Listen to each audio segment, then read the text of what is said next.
All right, so this is the sort of wrap-up discussion and overall reflection on um, the Washington Post's answer sheet blog. I promised this in my earlier video when I was doing a few more close readings of some texts that were written a lot more closer to the earlier semester, but here are a few thoughts of mine just after reading the blog for months here in general. And yeah, hopefully this is sufficient to continue demonstrating my involvement with the blog. Some of the major, I guess, takeaways that I had from this blog is, well, first I'd just like to note that despite the fact that it's branded as a professional, almost wing of the Washington Post, which kind of gives the impression that there's numerous staffers working for them. The majority of pieces are written by a single source, particularly by a woman by the name of Valerie Strauss. And one thing that I guess I just found kind of upsetting looking through this blog is that it's so notably left-wing in nature.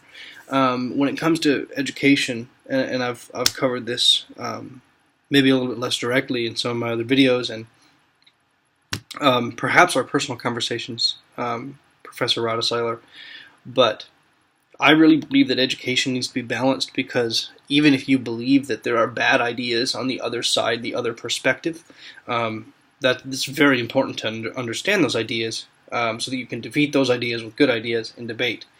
But I don't think that education itself should take a bias, because it enables students to learn and grow and become their own person. And I don't think sheltering them from history or authentic viewpoints that are around them is a very effective way to do that. There's a handful of works, especially those printed in the last few weeks here, just as I look through, that are somewhat objective in nature. There's pieces talking about, child care and how parents affect the schools that their kids attend, and how, student life is interpreted not only by the teachers around them and other students, but actually by the students themselves.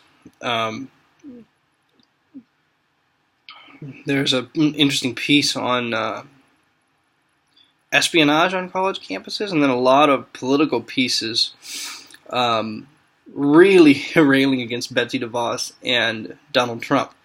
And what I notice here is, and there's even one about General, I believe he's General John Kelly. It says, "Read this before you utter another word about the Civil War." And so what I don't understand exactly is that why an education blog is taking such a hard line politically. There's even criticism of former White House Chief Strategist Steve Bannon for meeting with teachers union in I believe D.C. And saying, that he shouldn't have done that, or being skeptical of why he did that.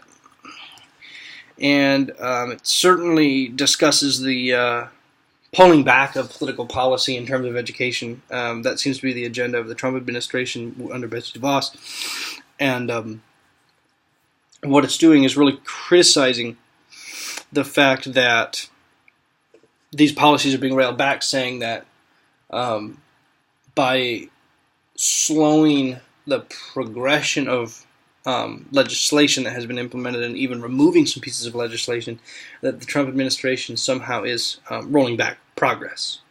And I guess I just take issue with that, not only because it seems like an irrelevant claim to say that progress is always tied, the improvement of a system is always tied to increased governmental policy, but also because it's an education blog. And I've spent a lot of time here at IUSB and in your course trying to press for answers of how to practically teach. And I understand this is the Washington Post and they are a news outlet, but it seems like they also focus so much on anecdotal headlines about things that have occurred in the classroom, and they don't really give a whole lot of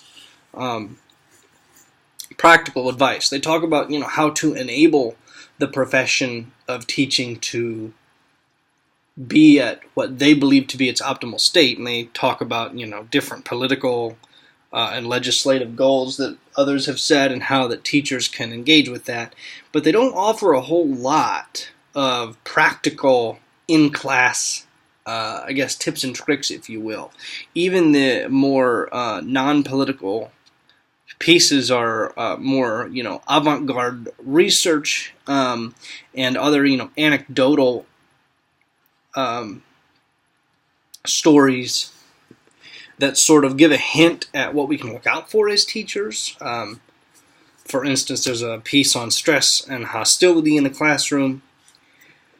But I guess it just doesn't seem to be very practical in nature, and that's something that I certainly look for in the blogs that I would want to follow. So while I enjoyed reading this blog throughout the semester in general, I found that its increased focus on politics actually took away from what I consider to be effective work in terms of education, which is more methodological and more geared towards the classroom practice of teaching. And so for that reason, I probably wouldn't recommend this blog for other readers, but if they prefer a more political bend on their educational journalism, then I guess they can have at it. So there's sort of my wrap-up and more general thoughts on the Washington Post's Answer Sheet blog. So yeah, thanks for listening, and more to come.